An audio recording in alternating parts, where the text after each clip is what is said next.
भगवा शब्द यावर आक्षेप घेणं हे लॉजिकल नाही अशी प्रतिक्रिया गायक आणि संगीतकार अवधूत गुप्ते यांनी दिलेली आहे। निवडणूक आयोगानं मुंबई मनपासाठी भाजपनं बनवलेल्या प्रचार गीताला परवानगी नाकारली। आयोगानं या गीतामधला भगवा शब्द त्यावर आक्षेप घेतला आणि त्यामुळे परवानगी नाकारली आणि यावर अवधूत गुप्ते यांनी प्रतिक्रिया दिलेली आहे। अवधूत गुप्ते आणि वैशाली सामंत यांच्या आवाजातल्या गीताला परवानगी नाकारण्यात आलेली आहे आणि यामध्ये भगवा शब्द आक्षेप घेणं हे लॉजिकल वाटत नाही अशी प्रतिक्रिया अवधूत गुप्ते यांनी दिली आहे।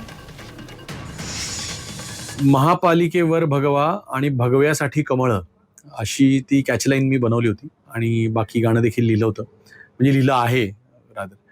तर त्यावरती भगवा ह्या शब्दावरती इलेक्शन कमिशननी, निवडणूक आयोगाने आक्षेप घेतला आणि त्यांनी सांगितलं की भगवा शब्द चालणार नाही।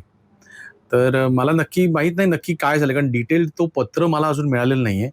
मला नाही वाटत फक्त भगवा या शब्दावरती काही आक्षेप असावा, कारण तसं काही ते लॉजिकल वाटत नाही मला। त्यावरती प्रतिक्रिया देखील मोठमोठ्या नेत्यांनी दिलेल्या आहेत, पण माझ्यापर्यंत अजून काही आलेलं नाही की तुम्ही दुरुस्ती करून द्या किंवा बदल करून द्या किंवा काय बदल करायला हवा किंवा नक्की त्यांना काय काय खटकलं ह्याचं पण मला अजून नीट कळलेलं नाही।